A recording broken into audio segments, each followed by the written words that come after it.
नमस्ते विद्यार्थियों।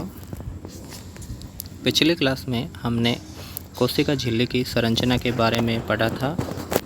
आज हम कोशिका झिल्ली के कार्यों के बारे में पढ़ेंगे। कोशिका झिल्ली की संरचना हमने पढ़ा था उसमें कि कोशिका झिल्ली की जो संरचना है वो लिपिड और प्रोटीन की बनी होती है, जिसमें लिपिड मॉलिक्यूल्स है वो एम्फीपैथिक नेचर के होते हैं। उसमें एक सिरा जिसे हम हेड रीजन कहते हैं और दूसरा टेल रीजन कहते हैं। इसकी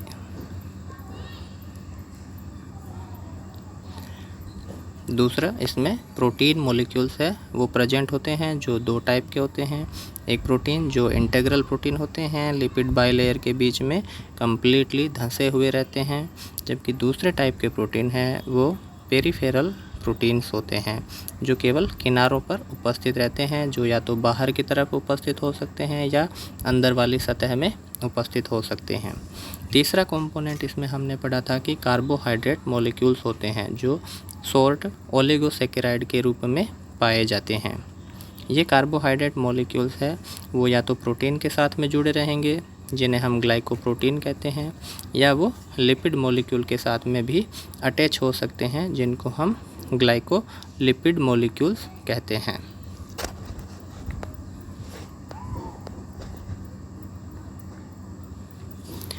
कोशिका झिल्ली के जो कार्य है उन्हें हम 6 पार्ट में डिवाइड कर सकते हैं। एक है आइडेंटिफिकेशन, कोशिका की पहचान करना। दूसरा है इम्पोर्टेंट कार्य, ट्रांसपोर्टेशन या परिवहन। थर्ड है कम्युनिकेशन या बाहरी वातावरण के साथ में सामंजस्य बनाए रखना। फोर्थ है साइट फॉर एंजाइम एक्टिविटी या मेटाबॉलिक एक्टिविटी के स्थल के रूप में। नेक्स्ट है प्रोटेक्शन और रिपेयर मैकेनिज्म, और लास्ट है सीक्रेशन के रूप में या स्त्रावण के रूप में कोशिका झिल्ली है वो कार्य करती है।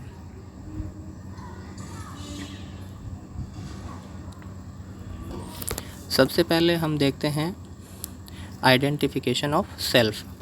कोशिका झिल्ली है, इसमें हमने पढ़ा था कि इसके अंदर बाहरी सतह पर ग्लाइकोप्रोटीन्स या ग्लाइकोलिपिड मॉलिक्यूल्स है वो प्रेजेंट रहते हैं, उपस्थित होते हैं।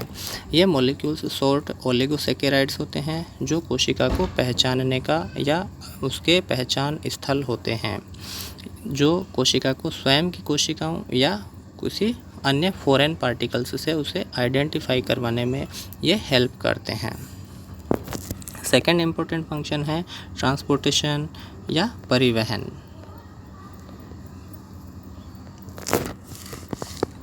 कोशिका झिल्ली का जो मुख्य कार्य है वो कोशिका में पदार्थों के आवागमन या परिवहन को नियंत्रित करना होता है। कोशिका झिल्ली की जो प्रकृति है वो सेमी परमिएबल या सेलेक्टिवली सेमी परमिएबल नेचर की होती है, अर्थात चयनात्मक अर्ध पारगम्य प्रकृति की होती है। सेलेक्टिवली का मीन्स होता है कि कोशिका अपने बाहरी वातावरण से केवल उन्हीं मॉलिक्यूल्स को अपटेक करती है, ग्रहण करती है, जिनकी उसे रिक्वायरमेंट होती है। इसे हम चयनात्मक कहते हैं। और सेमी परमिएबल का मीन्स होता है कि उसमें वाटर मॉलिक्यूल्स होते हैं, वो अपनी कंसंट्रेशन ग्रेडियंट के अकॉर्डिंग उसमें मूवमेंट कर सकते हैं। तो कोशिका झिल्ली द्वारा पदार्थों का जो परिवहन है वो भौतिक नियम जैसे विसरण, परासरण, फैसिलिटेटेड डिफ्यूजन तथा सक्रिय परिवहन आदि के द्वारा होता है।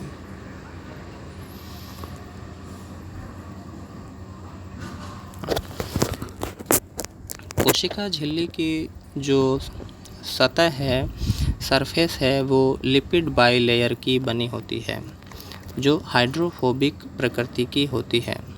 सबसे पहला इसमें हम पढ़ रहे हैं विसरण या डिफ्यूजन। विसरण क्या क्रिया होती है?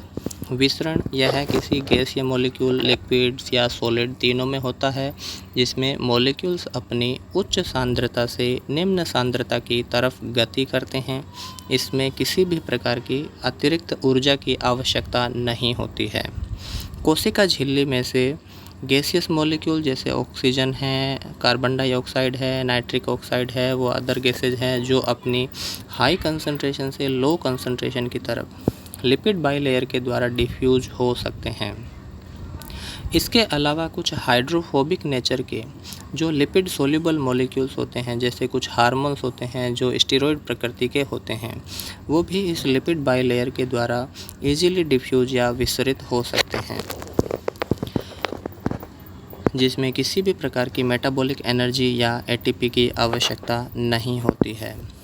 जबकि जो चार्ज्ड पार्टिकल्स होते हैं, जैसे सोडियम आयन है, पोटेशियम आयन है, कैल्शियम आयन है या ग्लूकोज है, एमिनो एसिड्स है, जो हाइड्रोफिलिक प्रकृति के मॉलिक्यूल्स होते हैं, वाटर मॉलिक्यूल्स है, वो इजीली इसकी लिपिड बाइलेयर के द्वारा वो विसरित नहीं हो सकते हैं।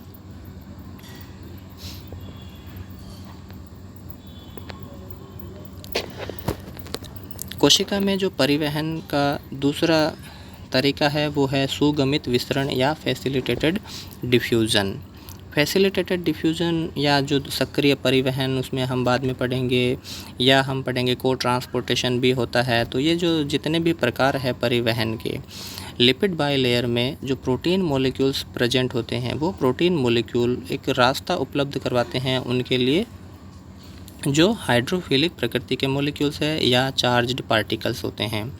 कोशिका में चार्ज्ड पार्टिकल्स या आयन्स जैसे पोटेशियम आयन है, कैल्शियम आयन है, सोडियम आयन है आदि व हाइड्रोफिलिक अणुओं का मूवमेंट कोशिका झिल्ली में उपस्थित प्रोटीन जो एज ए कैरियर प्रोटीन हो सकते हैं या वो चैनल प्रोटीन्स हो सकते हैं के माध्यम से अपनी उच्च सांद्रता से निम्न सांद्रता की तरफ गति करते हैं। यह भी एक प्रकार से विसरण है, लेकिन इसमें जो विसरण की जो रास्ता है वो केवल इन चैनल प्रोटीन या कैरियर प्रोटीन के द्वारा ही हो सकता है। नेक्स्ट है सक्रिय परिवहन। सक्रिय परिवहन इस प्रकार के परिवहन में जो अणु हैं वो सांद्रता प्रवणता के विपरीत दिशा में गति करते हैं, अर्थात मॉलिक्यूल्स है वो निम्न सांद्रता से उच्च सांद्रता की तरफ गति करते हैं। इसके लिए कोशिका की मेटाबॉलिक एनर्जी जो एटीपी के रूप में जनरेट होती है की आवश्यकता होती है। जिन प्रोटीन मॉलिक्यूल्स के माध्यम से यह सक्रिय परिवहन होता है उन्हें हम पंप या चैनल प्रोटीन कहते हैं।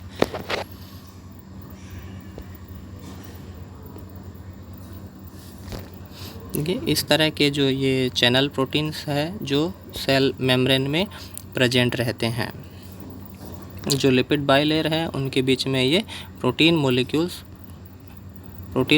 है वो उपस्थित है। ये चैनल प्रोटीन है वो दो प्रकार के हो सकते हैं। एक चैनल प्रोटीन जो ओपन या क्लोज होते हैं, इनके बीच में गेट उपस्थित रहते हैं जो सुविधानुसार ओपन या क्लोज होते हैं, जबकि कुछ ऐसे चैनल प्रोटीन्स होते हैं जो कम्प्लीटली ओपन रहते हैं, जिनमें गेट प्रेजेंट नहीं होते हैं।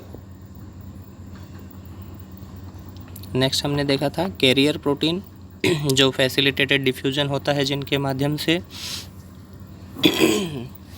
इसमें ऐसे प्रोटीन मॉलिक्यूल होते हैं जो किसी अदर मॉलिक्यूल के साथ में बाइंड होने पर उनमें कन्फर्मेशनल चेंज आता है और वो मॉलिक्यूल्स को कोशिका में दूसरी तरफ परिवहन के लिए रास्ता उपलब्ध करवाते हैं। लेकिन ये इसमें भी मॉलिक्यूल का जो परिवहन होता है वो उच्च सांद्रता से निम्न सांद्रता की तरफ होता है। थर्ड टाइप के हमने देखा था पंप प्रोटीन होते हैं जो सक्रिय परिवहन में हेल्प करते हैं।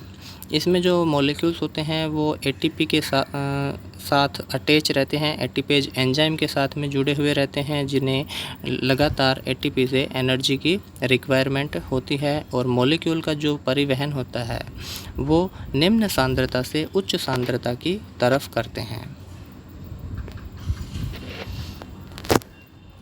नेक्स्ट है को ट्रांसपोर्ट या सह परिवहन। इसमें दो अणुओं का एक साथ परिवहन होता है जो दिशा के अनुसार पुनः दो प्रकार के हो सकते हैं। एक है एंटीपोर्ट जिसमें दोनों अणु विपरीत दिशा में गति करते हैं, जबकि नेक्स्ट है सिम्पोर्ट जिसमें दोनों अणु हैं वो एक ही दिशा में गति करते हैं।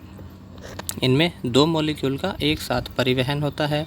को ट्रांसपोर्ट के अंदर एक मॉलिक्यूल्स है वो अपनी सांद्रता प्रवणता की दिशा में अर्थात उच्च सांद्रता से निम्न सांद्रता की तरफ गति करता है, जबकि दूसरा मॉलिक्यूल है वो अगेंस्ट द कंसंट्रेशन ग्रेडियंट विपरीत दिशा में गति करता है अर्थात निम्न सांद्रता से उच्च सांद्रता की तरफ। इसमें जो एनर्जी की रिक्वायरमेंट होती है वो ये सेकेंडरी टाइप के एक्टिव ट्रांसपोर्ट प्रदर्शित करते हैं।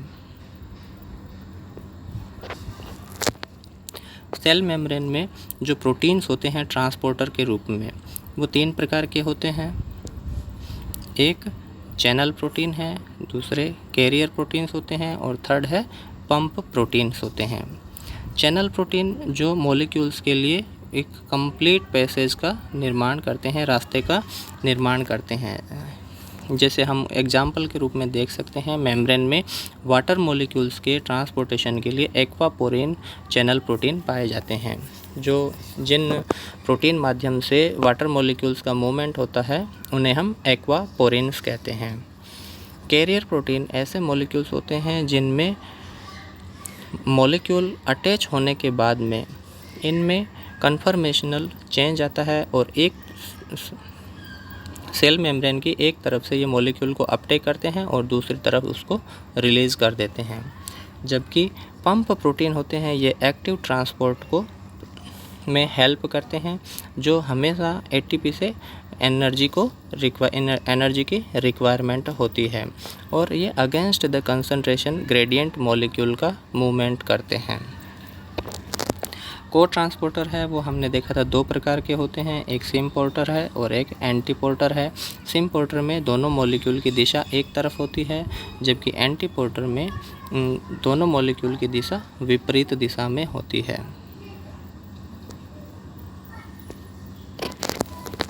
नेक्स्ट सेल मेम्ब्रेन का फंक्शन है साइट फॉर एंजाइम एक्टिविटी और मेटाबॉलिक एक्टिविटी। कोशिका झिल्ली साइटोप्लाज्म में होने वाली विभिन्न क्रियाओं के लिए एंजाइम एक्टिविटी के स्थल के रूप में भी कार्य करती है, क्योंकि इसमें उपस्थित जो प्रोटीन मॉलिक्यूल्स होते हैं वो एंजाइम प्रकृति के भी होते हैं। जैसे बैक्टीरिया के अंदर जो सेल मेम्ब्रेन होती है वो रेस्पिरेटरी स्थल के रूप में कार्य करती है, जबकि माइटोकॉन्ड्रिया की जो इनर मेम्ब्रेन है उसमें रेस्पिरेशन से संबंधित एंजाइम्स है वो उपस्थित रहते हैं। नेक्स्ट फंक्शन है प्रोटेक्शन एंड रिपेयर मैकेनिज़्म। कोशिका झिल्ली है वो सेल को बाहरी मैकेनिकल जो इंजरी होती है या कोई इन्फेक्शस एजेंट है, पार्टिकल्स है, पैथोजन है जैसे बैक्टीरिया है या फंजाई है, उनसे बचाने का कार्य भी सेल मेम्ब्रेन करती है। नेक्स्ट फंक्शन है सीक्रेशन का या स्त्रावण का। कुछ कोशिकाएं हैं जो लगातार पदार्थों का सीक्रेट करती रहती है, जैसे टैनिन है, रेजिन है, गम, लेटेक्स आदि का ये स्त्रावण करती है। तो इन पदार्थों का स्त्रावण व मेटाबॉलिक एक्टिविटी से बने वेस्ट प्रोडक्ट का उत्सर्जन भी कोशिका झिल्ली के माध्यम से ही होता है। प्लांट सेल के अंदर भी सेल वॉल की जो सिंथेसिस होती है वो भी एक सीक्रेटरी प्रोडक्ट होता है। धन्यवाद।